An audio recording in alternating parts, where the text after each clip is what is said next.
Hello everyone, आपका स्वागत है टारगेट ऑल यूपी एग्ज़ाम्स में। आज हम नंबर सिस्टम की शुरुआत करेंगे और नंबर सिस्टम का जो हमारा सबसे पहला टॉपिक होगा वो नंबर होगा। और आज हम नंबर्स का क्लासिफिकेशन देखेंगे, उनका वर्गीकरण देखेंगे कि नंबर्स को कैसे कैसे बांटा गया है। ठीक है, चलिए शुरू करते हैं। तो सबसे पहले बात करते हैं नंबर्स की। नंबर क्या होता है? तो नंबर जो हमारा होता है वो किसी भी डिजिट को मिला के बनता है। ठीक है, डिजिट हमारी कहाँ होती हैं? 0 1 2 3 4 5 6 7 8 9। ठीक है, तो 0 से लेके 9 तक की जो हमारी डिजिट होती हैं, इन्हीं से मिला के क्या बनता है? हमारा नंबर बनता है। ठीक है, अब इस नंबर को हम देखते हैं, इस नंबर का क्लासिफिकेशन क्या होता है। तो नंबर जो हमारा होता है वो दो प्रकार का होता है। कितने प्रकार का? दो प्रकार का होता है। ठीक है, पहला कौन सा प्रकार होता है इसका? वास्तविक। कौन सी संख्या होती है? वास्तविक संख्याएं। वास्तविक संख्याएं। ठीक है, और दूसरा प्रकार क्या होता है?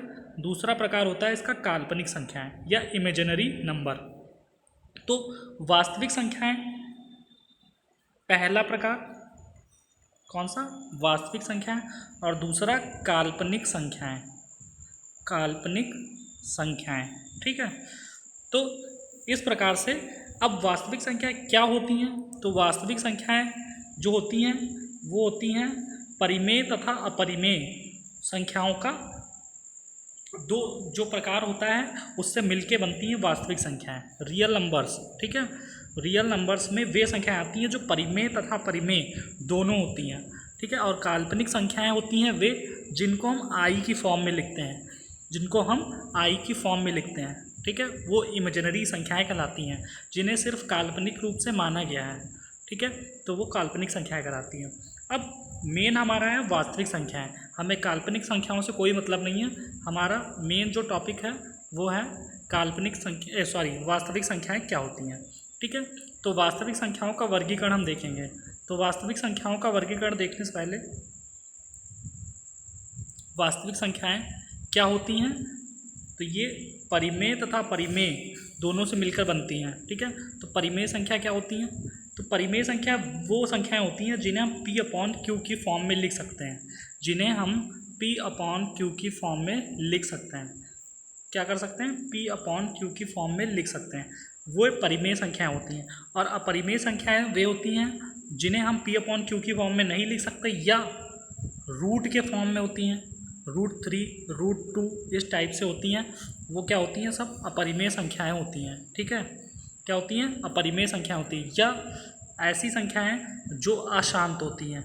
क्या होती हैं? अशांत और नॉन रिपीटिंग, मतलब कि उनमें नंबर भी नहीं रिपीट होता, नॉन रिपीटिंग। ठीक है, क्या होती हैं? अशांत और नॉन रिपीटिंग। जैसे अगर हम 3/2 लिखते हैं तो ये हमारा P अपॉन Q की फॉर्म में है। किस फॉर्म में है? P अपॉन Q की फॉर्म में। और Q क्या है? एक नॉन जीरो क्वांटिटी है। इसका मतलब क्या हुआ कि ये हमारी परिमेय संख्या हुई। ठीक है, P अपॉन Q की फॉर्म हमारी क्या हुई? परिमेय संख्या हुई। अब अगर अपरिमेय संख्या की बात करें तो अपरिमेय संख्या क्या होगी? अपरिमेय संख्या जैसे हमने लिख दिया 3.14738 dot dot dot dot dot dot. ठीक है, इस प्रकार से संख्या कोई आ रही है तो यहाँ पे देख रहे हैं कि ये नॉन टर्मिनेटिंग है, मतलब कि ख़त्म भी नहीं हो रही है, अशांत है। और नंबर्स भी क्या हो रहे हैं? बार बार बदल रहे हैं, रिपीट होने में नंबर बदल रहे हैं। पहले 1 आया था, फिर 4 आया, फिर 7 आया, फिर कितना आया? 8 आया, फिर डॉट डॉट डॉट। अब ऐसे ही नंबर रिपीट नहीं हो रहे हैं, नंबर बदलते जा रहे हैं। इस प्रकार से जो संख्याएं बनती हैं वो सब अपरिमेय की कैटेगरी में आती हैं। तो यहाँ से एक बहुत अच्छा सवाल बनता है और वो सवाल मैं आपको बताना चाहूँगा। सवाल ये है कि 22/7 एक परिमेय संख्या है, जबकि पाई एक अपरिमेय संख्या है। जबकि 22/7 पाई का मान होता है। तो यहाँ पे दोनों में कॉन्ट्रडिक्शन या अपवाद क्यों है? तो यहाँ पे 22/7 जो है पाई की वैल्यू ज़रूर है, लेकिन पाई की एग्जैक्ट वैल्यू 3.14 क्या होती है? जी नहीं, इसकी वैल्यू 3.14 ना हो करके आगे 7, 3, 2 इस प्रकार से बढ़ती जाती है, और ये अभी तक की खोजी जा रही है आगे कितनी वैल्यू इसकी अभी होगी, इसके अंदर कितने अंक हैं पॉइंट के बाद में, ये अभी किसी को भी नहीं पता है। इसलिए क्या है, ये एक अशांत संख्या है। पाई क्या हुई? एक अशांत संख्या हुई। तो पाई की वैल्यू जो 3.14732 जिस डॉट डॉट आती है, ये एक अशांत संख्या होने के कारण क्या हुआ, पाई जो है हमारा एक अपरिमेय संख्या है। क्या है? पाई होने के कारण पाई एक अपरिमेय संख्या है। ठीक है, इस प्रकार से 22/7 क्या हुई, ये P/Q की फॉर्म में है, जबकि 3.14732 इस प्रकार से अपरिमेय संख्या की फॉर्म में है। ठीक है, चलिए आगे बढ़ते हैं। तो परिमेय और अपरिमेय संख्या का क्लासिफिकेशन हमने देख लिया। अब देखते हैं कि परिमेय संख्या कितने प्रकार की होती है। तो परिमेय संख्या की बात करें तो परिमेय संख्या हमारी 2 प्रकार की होती है। एक तो पूर्णांक, जिसे बोलते हैं इंटीजर, क्या बोलते हैं? इंटीजर, पूर्णांक या इंटीजर। और दूसरा होता है हमारा डेसिमल या दशमलव। क्या होता है? डेसिमल या दशमलव। ठीक है, तो अगर पूर्णांक की बात करें,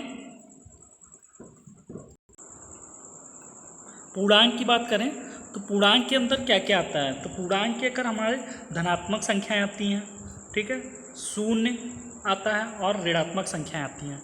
क्या आता है? धनात्मक संख्याएं आती हैं, ऋणात्मक संख्याएं आती हैं, शून्य आता है। ठीक है, और जो हमारा दूसरा पार्ट है वो है दशमलव, और दशमलव के अंदर शांत आता है और अशांत आता है। लेकिन अगर अशांत की बात करें और नॉन रिपीटिंग, अगर नंबर नॉन रिपीटिंग है उसके बाद, तो क्या हुआ, अशांत के भी 2 टाइप होते हैं। मैं आपको पहले बता देता हूँ, अशांत के 2 टाइप होते हैं। पहला होता है कि एक तो इस प्रकार से हो सकता है, जैसे 3.14732 इस प्रकार से बताया। ठीक है, और एक हो सकता है 3.333 इस प्रकार से। ठीक है, तो मतलब कि नंबर उसमें रिपीट होगा। ठीक है, तो इसे बोलते हैं नॉन रिपीटिंग। तो ये हमारा आता है किसमें? ये हमारा आता है रियल नंबर में। ठीक है, पूर्णांक रियल नंबर, परिमेय संख्या, रेशनल नंबर में आता है। किस में आता है? रेशनल नंबर में। ठीक है, तो शांत और अशांत जो है दशमलव के पार्ट होते हैं। ठीक है, शांत का मतलब होता है कि कोई संख्या को अगर हम जैसे 3/2 लिखना है, इसको भाग दे रहे हैं, तो यहाँ पे कितना आ जाएगा? 1.5। तो इस प्रकार से इस संख्या को बोलेंगे कि ये शांत है। और अशांत को जैसे हम 10 को 3 से भाग दे रहे हैं, तो बार बार हमारा 3.3333 ऐसा आता जाएगा, तो ये अशांत संख्या होगी, बट रिपीटिंग होगी। क्या होगी? रिपीटिंग, नॉन रिपीटिंग नहीं होगी। ठीक है, तो इस बात को ध्यान रखिएगा। चलिए अगले, अभी हमारा पूर्णांक बचा हुआ है, तो पूर्णांक को देखते हैं। तो पूर्णांक के अंतर्गत धनात्मक संख्याएं आती हैं, शून्य आता है और ऋणात्मक संख्या आती हैं। अब धनात्मक संख्याएं जो होती हैं वो हमारी क्या होती हैं? 1, 2, 3, 4, 5, ठीक है, डॉट डॉट डॉट इस प्रकार से होती हैं। ठीक है, तो ये जो धनात्मक संख्याएं होती हैं, इन्हें ही हम क्या बोलते हैं? प्राकृतिक संख्याएं बोलते हैं। ठीक है, क्या बोलते हैं? प्राकृतिक संख्याएं बोलते हैं। क्या बोलते हैं? प्राकृतिक संख्याएं। ठीक है, इन संख्याओं को ही क्या बोलते हैं? प्राकृतिक संख्याएं बोलते हैं। ठीक है, प्राकृतिक संख्याएं। फिर हमारी ऋणात्मक संख्याएं होती हैं, -1, -2, -3 इस प्रकार डॉट डॉट, तो ये ऋणात्मक संख्याएं आती हैं। और एक जो हमारा, अब धनात्मक और ऋणात्मक तो हो गई, लेकिन नंबर लाइन की बात करें तो हमारा 0 अभी बच रहा है। तो 0 ना तो धनात्मक की तरफ आता है और ना तो ऋणात्मक की तरफ आता है। तो ये अगर बच गया तो ये कहाँ आएगा? तो इसका क्लासिफिकेशन नहीं हो पाया, तो इसको पूर्णांक के साथ रखा गया, और ये अलग से एक शून्य जो है अलग से एक संख्या होती है। ठीक है, तो इस प्रकार से ना तो ये धनात्मक के अंतर्गत आता है और ना तो ये ऋणात्मक के अंतर्गत आता है। ठीक है, इस प्रकार से जो पूर्णांक है उसका हमने क्लासिफिकेशन कर दिया है। चलिए आगे बढ़ते हैं और देखते हैं फिर कि धनात्मक संख्याएं जो होती हैं, अभी एक चीज़ इसमें छूट रही है, उसकी बात करते हैं कि जब हम धनात्मक संख्याएं और शून्य, ठीक है, सिर्फ अगर धनात्मक संख्या की बात की जाए तो इन्हें हम बोलते हैं प्राकृतिक संख्याएं। क्या बोलते हैं? प्राकृतिक संख्याएं। लेकिन अगर हम धनात्मक संख्याएं और शून्य, अगर हम धनात्मक संख्याएं प्लस शून्य इन दोनों को मिला देते हैं तो इन्हें बोलते हैं पूर्ण संख्या। क्या बोलते हैं?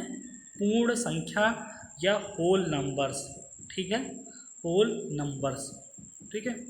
इस प्रकार से हमारा पूर्णांक या इंटीजर्स का क्लासिफिकेशन पूर्ण हुआ। अब चलते हैं धनात्मक संख्याएं कितने प्रकार की होती हैं। तो धनात्मक संख्याएं जो होती हैं वो या तो अभाज्य संख्या होगी या भाज्य संख्या होगी या क्या होगी? एक होगी। अब एक को अलग क्यों रखा गया है? क्योंकि जो अभाज्य संख्याएं होती हैं और भाज्य संख्याएं होती हैं दोनों में एक नहीं आता है, तो इसको नाइदर प्राइम नॉर कंपोजिट, ना तो अभाज्य है और ना ही भाज्य है, इसलिए इसको दोनों से अलग रखा गया है, ठीक है। तो हमारा वन क्या है? दोनों से अलग है। चलिए अब हम अभाज्य और भाज्य को थोड़ा सा डिटेल में डिस्कस करते हैं, क्योंकि ये एक इम्पॉर्टेंट कॉन्सेप्ट है और यहाँ से अच्छे खासे सवाल देखने को मिलते हैं। तो हम पहले भी बात कर चुके हैं अभाज्य संख्याएं क्या होती हैं। तो अभाज्य संख्याएं वे होती हैं जिनके सिर्फ दो फैक्टर होते हैं। जैसे हम 2 लिखते हैं तो इसके हम देखते हैं कि 1 और 2 ही फैक्टर हैं, तो यहाँ पे ये अभाज्य संख्या है। ऐसे ही अगर हम बात करते हैं 5 की, तो 5 के कितने फैक्टर हुए? 1 और 5, ठीक है। जिन संख्याओं के सिर्फ 2 फैक्टर होते हैं वो क्या होती हैं? अभाज्य संख्याएं, प्राइम नंबर। अभाज्य संख्याएं जिन संख्याओं के केवल 2 फैक्टर होते हैं, 2 फैक्टर केवल, जिनके 2 फैक्टर्स केवल होते हैं, ठीक है, तो अभाज्य संख्याएं वो होती हैं। जैसे 2, 3, 5, 7 क्या 9 होता है? 9 नहीं होता है हमारा, 11 होता है, 13 होता है। इस प्रकार से ये चलती रहती हैं, ठीक है। तो एक से अगर 50 तक की बात की जाए तो कितने प्राइम नंबर्स होते हैं? 15 होते हैं। ये पहले भी मैं एक बार बता चुका हूँ, ठीक है, एक बार फिर से रिपीट करता हूँ। पहले 1 से 50 तक की 15 प्राइम नंबर्स होते हैं। उसकी आगे की बात करते हैं तो 1 से 100 तक की अगर बात करें तो कितने होते हैं? तो ये टोटल 25 होते हैं। इसका मतलब अगर 51 से 100 तक की बात करें तो कितने बढ़ते हैं? 10, ठीक है। इस प्रकार से कितने हो जाते हैं? 25, टोटल 25 हो जाते हैं, ठीक है। इतने की ही हमें ज़रूरत पड़ती है ज़्यादातर, ठीक है। चलिए आगे बढ़ते हैं और एक बहुत इम्पॉर्टेंट बात को जानने की कोशिश करते हैं कि 6n+1। अक्सर हम देखते हैं कि अगर कोई संख्या 6n+-1 की फॉर्म की है तो उसे अभाज्य माना जाता है, लेकिन ऐसा कोई ज़रूरी नहीं है। जैसे हम एक संख्या ले लेते हैं 35, तो यह अभाज्य है? नहीं है। लेकिन इसको हम अगर 6n-1 की फॉर्म में लिख सकते हैं। क्यों? क्योंकि 6n की वैल्यू अगर हम 6 रखते हैं तो यहाँ पे कितना आ जाएगा? 35, ठीक है। और 35 हमारा क्या होता है? 35 हमारी एक भाज्य संख्या होती है, क्योंकि इसके फैक्टर होते हैं 1, 5 और 7। 2 से ज़्यादा फैक्टर होने के कारण ये एक अभाज्य संख्या नहीं है। लेकिन 6n+1 की अगर फॉर्म 6n+-1 की अगर फॉर्म में कोई संख्या लिखी गई है, 6n+-1 की फॉर्म में अगर कोई संख्या लिखी गई है तो ज़रूरी नहीं है कि प्राइम होगी, मतलब कि अभाज्य होगी। लेकिन अगर वह 6n+- फॉर्म में, अगर 6n+- फॉर्म में, अगर 6n+- फॉर्म में लिखी जा सकती है तो वह प्राइम हो सकती है, ठीक है। क्या हो सकती है? प्राइम हो सकती है, ठीक है। चलिए आगे बढ़ते हैं और देखते हैं कि अगला कॉन्सेप्ट क्या है। तो अगला कॉन्सेप्ट है हमारा कॉन्सेप्ट क्या, अब हम डिस्कस करेंगे भाज्य संख्या को। क्या होती है भाज्य संख्या? तो भाज्य संख्या होती है हमारी भाज्य संख्या। तो भाज्य संख्या होती है जिसके दो से ज़्यादा फैक्टर होते हैं। अभाज्य संख्या हमने पढ़ा, अभाज्य संख्या क्या होती है? Prime number. अभाज्य संख्या प्राइम नंबर जिसके दो फैक्टर होते हैं सिर्फ। लेकिन अभाज्य संख्या के बाद भाज्य संख्या के दो से अधिक फैक्टर होंगे। अगर दो से अधिक फैक्टर हैं तो वो क्या होंगी? भाज्य संख्या होगी। ठीक है, चलिए आगे बढ़ते हैं। और भाज्य संख्या के बाद जो सबसे इम्पॉर्टेंट इस टॉपिक में से है वो हमारा सह अभाज्य संख्या, जहाँ से बहुत सारे सवाल, अच्छे सवालों को देखने को मिलता है। तो सह अभाज्य संख्या या इंग्लिश में बोलते हैं को प्राइम नंबर, को प्राइम। इन्हें रिलेटिव प्राइम भी बोलते हैं, रिलेटिव प्राइम नंबर। ठीक है, अब इनकी क्या विशेषता है? तो जो हमारा को प्राइम या रिलेटिव प्राइम होता है उसमें ऐसा होता है कि दो संख्याएं ऐसी होनी चाहिए जिनका HCF महत्तम समापवर्तक 1 होना चाहिए। क्या होना चाहिए? 1 होना चाहिए। जैसे कोई दो संख्या हम लेते हैं 5 और 7, ठीक है, तो हम यहाँ पे देखते हैं कि इनका जो HCF है वो कितना है? 1 है। यहाँ पे ये ज़रूरी नहीं होता है कि दोनों संख्याएं अभाज्य हों। ठीक है, कोई भी संख्या हो सकती है, जैसे हम 16 और 25 ले सकते हैं। ये संख्याएं अभाज्य नहीं हैं, ये भाज्य संख्या है, लेकिन ये को प्राइम या सहभाज्य हैं। क्यों? क्योंकि इनका HCF जो है वो 1 है। क्या है? HCF 1 है। इस प्रकार से ये सह अभाज्य संख्याएं हैं। तो सह अभाज्य संख्याएं वे होती हैं जिनका HCF कितना होता है? 1 होता है। ऐसी दो संख्याएं जिनका HCF 1 होता है, जैसे हम 16 25 ले सकते हैं, ठीक है, 5 और 7 ले सकते हैं। ठीक है, इस प्रकार से ये संख्याएं ले सकते हैं। तो एक सवाल यहाँ पे बनता है कि अगर दो संख्याएं A और B मान ली जाएं, ठीक है, अगर दो संख्याएं A और B हैं और वो सहअभाज्य हैं, ठीक है, तो आपको बताना है कि कौन सा ऑप्शन सही होगा। पहला ऑप्शन है कि A+B का, इनका बताना है कि A+B, A और B दो अभाज्य संख्या, दो सहअभाज्य संख्याएं हैं। तो बताना है कि A और B का HCF क्या होगा, A और B का HCF क्या होगा। ठीक है, तो ऑप्शन है आपके 16, 25, 40 या 1। तो जैसे आपको यहाँ पे कोई दो संख्या दे दी 25 और 16 और बता दिया है कि ये क्या है? को प्राइम है, तो इनका HCF आपको बताना है तो कितना होगा? HCF इनका बताना है, LCM HCF बताना है तो कितना होगा? 1 होगा। कितना होगा? 1 होगा। ठीक है, चलिए आगे बढ़ते हैं और अगले कॉन्सेप्ट की बात करते हैं, परफेक्ट नंबर। क्या होता है परफेक्ट नंबर?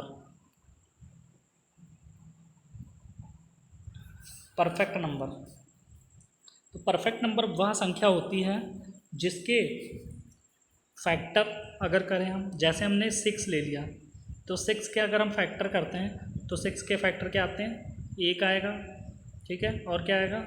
2, और क्या आएगा? 3, और क्या आएगा? 6। ठीक है, तो जो उसके फैक्टर होते हैं उस संख्या को छोड़कर, उसके वो फैक्टर जो उस संख्या को छोड़कर अगर उनका सम किया जाए, उनका जोड़ किया जाए, तो वह संख्या स्वयं आनी चाहिए। तो 3, 2, 5 और 1, 6 का जोड़ कितना आ रहा है? 6। ठीक है, तो वह संख्या स्वयं आ गई। इस प्रकार से जो संख्याएं बनती हैं उन्हें परफेक्ट नंबर्स कहते हैं। तो क्या हर संख्या ऐसे बन सकती है?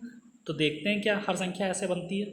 जैसे हमने ले लिया 12 को, तो क्या 12 के फैक्टर क्या क्या होंगे? 12 के फैक्टर होंगे 1 होगा, 2 होगा, 3 होगा, 4 होगा और 6 होगा। ठीक है, और कोई फैक्टर हो सकता है, एक स्वयं वो 12 होगा। तो इनको जब हम जोड़ेंगे तो 6, 1 7, 7 2 9, 9 3 12, 12 4 16। तो हम देखते हैं कि इनका सम कितना आ गया? 16। इस प्रकार से यहाँ पे इनका सम जो है उस संख्या से ज़्यादा आ गया, जबकि हमने उस संख्या को छोड़ दिया था। इस प्रकार से हर संख्या परफेक्ट नंबर नहीं हो सकती, सिर्फ कुछ संख्याएं ही खोजी गई हैं जो परफेक्ट नंबर हैं। अभी तक की जितनी भी संख्याएं खोजी गई हैं उनमें सिर्फ 51 संख्याएं ही परफेक्ट नंबर हैं। क्या हैं? परफेक्ट नंबर हैं, जिनमें से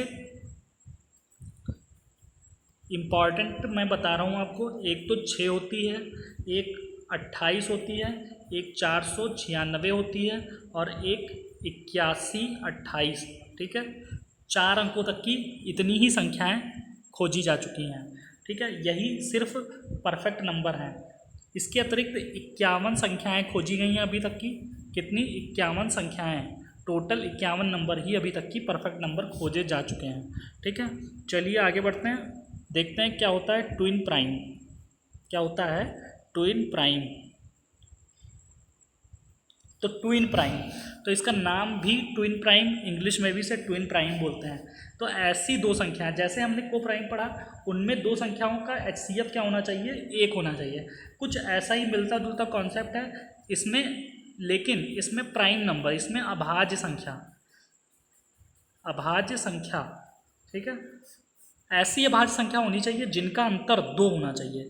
जैसे हम 5 और 7 को लें, अभाज्य संख्या है और इनका अंतर भी कितना है? 2।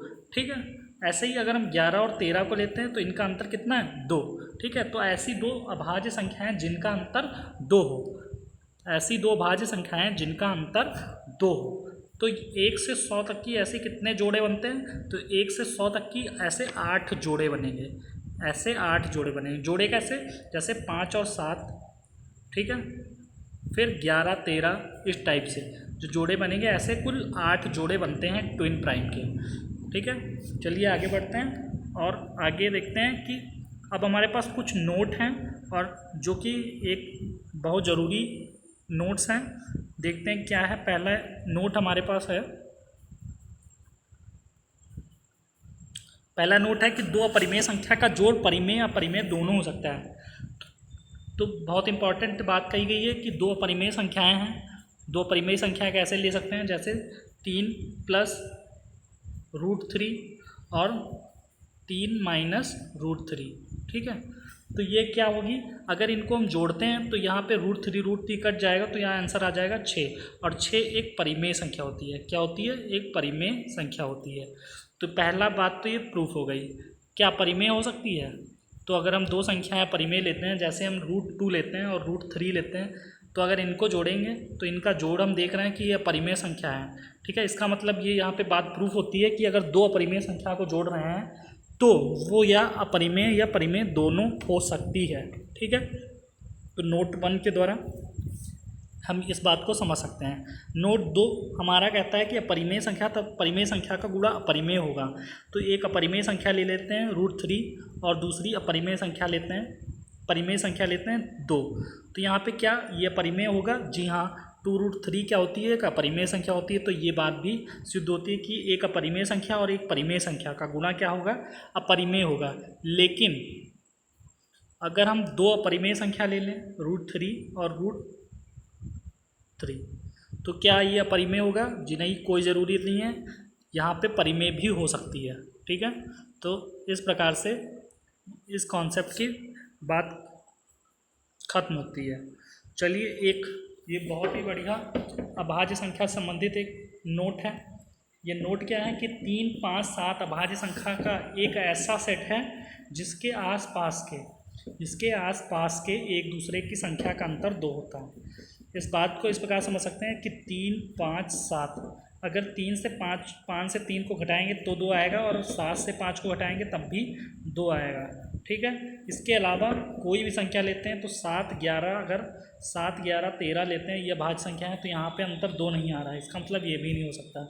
11, 13 जरूर आ रहा है, लेकिन इसके आसपास के, हमने कहा इसके आसपास के, तो 2, 3, 5, 7, 3, 5, 7 ही एक ऐसा सेट है जिसका अंतर क्या होता है? 2 होता है। जिसका अंतर कितना होता है? 2 होता है। ठीक है, तो इस प्रकार से यहाँ पे हमारे कॉन्सेप्ट सभी ख़त्म होते हैं और हमने नंबर सिस्टम को बहुत अच्छे से देखा है। चलिए, इस पे कुछ कल सवाल लेते हैं। धन्यवाद।